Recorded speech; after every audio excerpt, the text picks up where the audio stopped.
Did you see the video of Biden at the debate in 2007 announcing that Barack Obama had an AIDS test? I know Barack got tested for AIDS. Oh, it's the funniest video ever. Biden said, well, I think, AIDS is a real problem in the African American. Yeah. You know what's, people often will always talk about the Obama tan suit and how the right went crazy.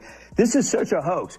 The Obama tan suit controversy started with the New York Times writing about. Imagine you're watching an old debate clip and suddenly Joe Biden casually blurts out that Barack Obama got an AIDS test.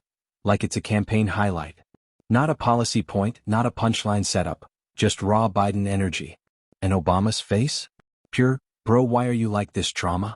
That one moment alone feels like political comedy history. That he's a Netflix producer, along with his hate-addled wife, Michelle. He's producing more racial division. The latest is called Leave the World Behind. It's a fictional thriller about the collapse of technology and what humans would do with no phones or computers. A portion of a handwritten letter the former president sent to his then-college girlfriend, Alex McNear. Alex, back in 1982. He talked about his, quote, androgynous mind and wrote, and I'm quoting Obama here, I make love to men daily, but in the imagination. History books try to stay serious, but the internet doesn't care. The second that clip resurfaces, it's over. Legacy becomes content, and the algorithm turns a serious political era into a meme festival. It's not even about the facts anymore, it's about the moment and the reaction. Michelle Obama surprised fans on our new podcast by saying her pet peeve about her husband is that he's chronically late. For example, we're still waiting on him to admit he's from Kenya. And as for Barack's pet peeve about Michelle, he's mad that she keeps leaving the toilet seat up. When she cleans it. When she cleans it. I regret that. People still bring up Obama's tan suit like the right invented the outrage, but the truth is the media helped push that story too. It became this fake, national crisis moment because drama sells better than reality. And once the narrative is set, everybody plays their role. Niall. I think we should all get AIDS tests. I mean, Barack Obama had an AIDS test. I know Barack got tested for AIDS. There's a cutaway of Obama being like, I hate you. It's an important thing. Then Biden's like, which is totally good. And I think he's negative, but I mean, all men should get an AIDS test. There's no shame in being tested for AIDS. Obama is so mad. I just got to make clear, I got tested with Michelle. Obama isn't treated like a normal politician. He's treated like a cultural symbol. And symbols are easier to attack than humans because you don't even have to debate policies. You just mock the image. That's why every little thing becomes a headline, a joke, or a gotcha. Their music on my iPod, but I'm not paying for their website. You know, Kennedy, just watching that now, so that was 2011. Him and Trump are saying exactly the same thing, but he's not saying it as well. It's like he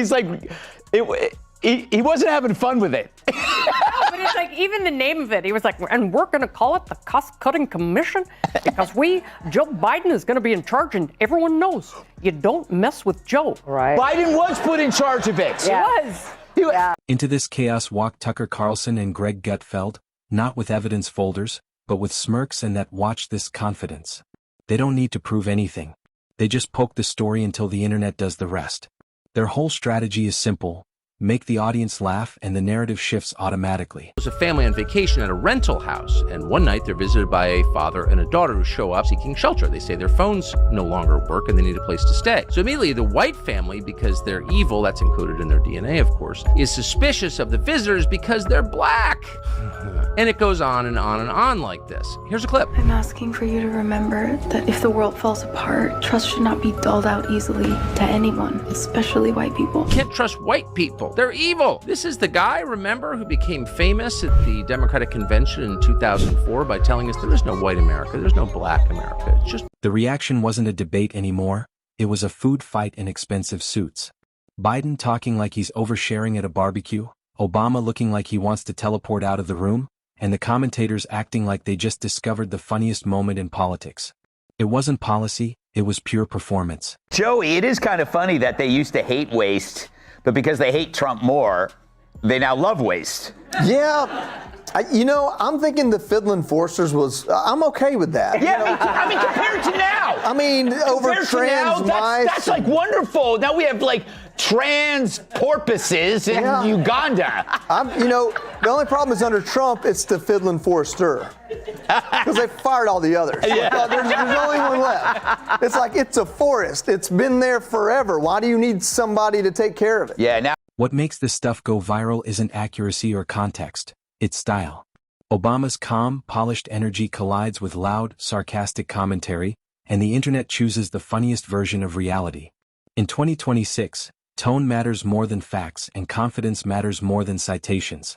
By 2008, it was obvious to anybody who was paying attention that Barack Obama had a strange and highly creepy personal life. Yet nobody ever asked him about it.